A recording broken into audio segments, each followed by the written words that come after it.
السلام علیکم ورحمۃ اللہ تعالی وبرکاتہ نحمدہ ونصلی علی رسولہ الکریم اما بعد فاعوذ باللہ من الشیطان الرجیم بسم اللہ الرحمن الرحیم واتخذ اللہ ابراہیم خلیلا صدق اللہ العظیم وصدق رسولہ النبی الامین المتین الکریم ونحن علی ذلک لمن الشاہدین والشاکرین والحمد للہ رب العالمین۔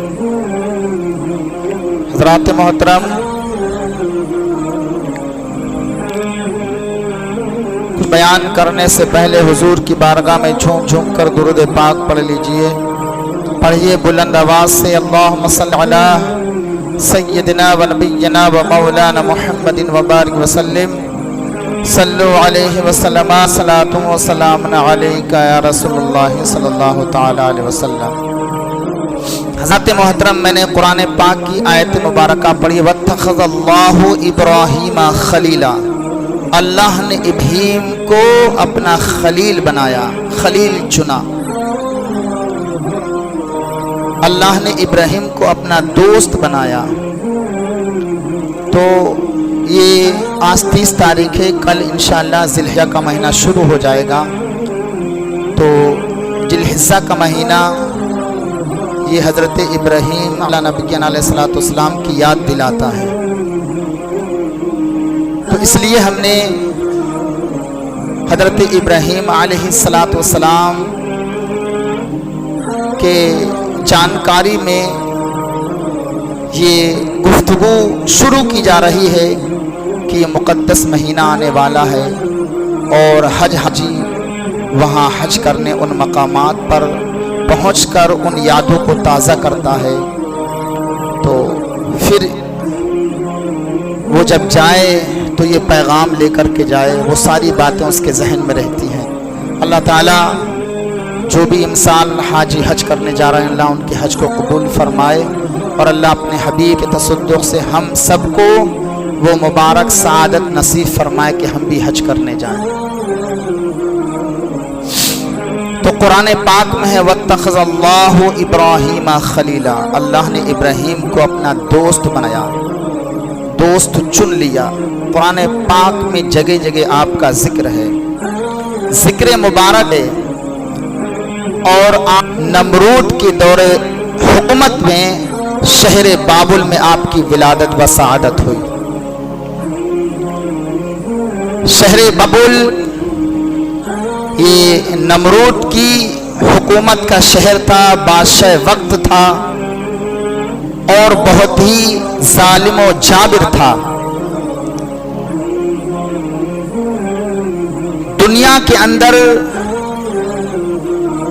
4 ایسے بادشاہ گزرے ہیں جنہوں نے پوری دنیا پر حکومت کری، پوری دنیا پر، جس میں 2 مسلمان ہیں، 2 کافر۔ مسلمان میں حضرت سکندر ذوالقرنین علیہ الرحمہ اور حضرت سلیمان علی نبی علیہ السلام۔ یہ مسلمانوں میں 2 بادشاہ ایسے گزرے ہیں، ایک سکندر ذوالقرنین علیہ الرحمہ اور ایک حضرت سلیمان علی نبی علیہ السلام۔ اور کافروں میں 2 بادشاہ ایسے گزرے ہیں جنہوں نے پوری دنیا پر حکومت کری، ایک ہے نمرود مردود، ایک وقت نصر، جنہوں نے پوری دنیا پر حکومت کری۔ تو جب حضرت ابراہیم علی نبی علیہ السلام کی شہر بابل میں ولادت و سعادت ہوئی تو نمرود کو اس کا علم ہو چکا تھا کہ ہماری حکومت میں ایک بچہ پیدا ہوگا جو ہمارے تخت کو الٹ پلٹ کے رکھ دے گا۔ تو اس وجہ سے اس نے بہت سارے بچوں کو قتل کروا دیا تھا۔ آپ کی والدہ ماجدہ اسی خوف سے آپ ایک جنگل میں گئیں، ایک غار میں گئیں جب وقت ولادت ہوا، اور اسی غار میں حضرت ابراہیم علیہ نبی علیہ السلام کی ولادت و سعادت ہوئی۔ خوف کی وجہ سے آپ نے اپنے نور نظر کو حضرت ابراہیم علی نبینا علیہ الصلوۃ والسلام کو اسی غار میں چھوڑ دیا، گھر چلی آئیں اور جب بھی بھوک کا وقت ہوتا آپ چلی جاتی اور دودھ پلا دیتی۔ اس طرح سے آپ کی نشو و نما اسی غار کے اندر ہوتی رہی۔ کافی زمانہ آپ اسی غار کے اندر رہے۔ جب کچھ بولنے کے لائق ہوئے تو ایک دن اپنی ماں سے سوال کرتے ہیں، ماں یہ بتاؤ کہ ہمارا رب کون ہے، یعنی ہمارا پالنے والا کون ہے؟ تو کہا بیٹا میں ہوں، میں نے تمہاری پرورش کی۔ مراد کچھ اور تھا لیکن جواب کچھ اور۔ کہا تو پھر آپ کو پالنے والا کون ہے؟ تو کہا آپ کے والد بزرگوار۔ تو کہا والد بزرگوار کا پالنے والا کون ہے؟ تو آپ کی والدہ نے حضرت ابراہیم علی نبینا علیہ الصلوۃ والسلام کو خاموش کر دیا۔ خاموش، اس کے آگے بیٹا اور کوئی سوال مت کرنا۔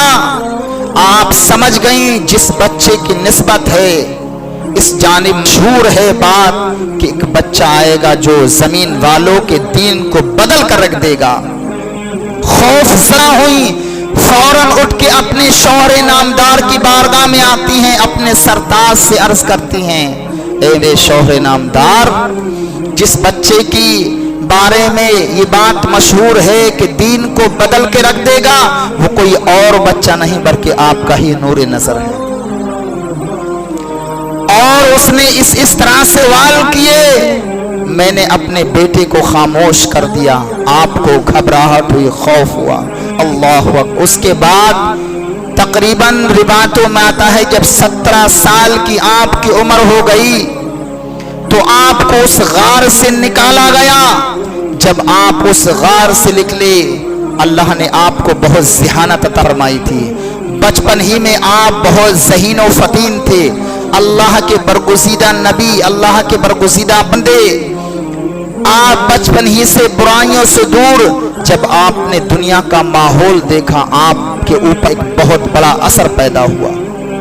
لوگوں کو دیکھا کہ کوئی جو ہے بت کے سامنے اپنی پیشانی کو جھکا رہا ہے، کوئی سمندر کی سطحوں کے سامنے اپنی پیشانی کو رکھے پڑا ہے، کوئی سورج کو اپنا معبود سمجھ بیٹھا ہے، کوئی پیڑ کو اپنا معبود سمجھ بیٹھا ہے، کوئی پتھر کے سامنے اپنی پیشانی جھکا رہا ہے، کوئی ستاروں کو اپنا معبود سمجھ بیٹھا ہے، کوئی پانی کو اپنا معبود سمجھ بیٹھا ہے، حتیٰ کہ طرح طرح سے لوگ معبود باطلہ کی عبادت کر رہے ہیں۔ آپ نے جب منظر یہ دیکھا آپ کے اوپر دل پر ایک اثر ظاہر ہوا، آپ بڑا پریشان ہوئے، آپ نے رد بلی کیا، اور جب آپ نے سب سے پہلے اسلام کا پیغام پہنچایا تو سب سے پہلے اپنے گھر سے اسلام کا پیغام پہنچایا۔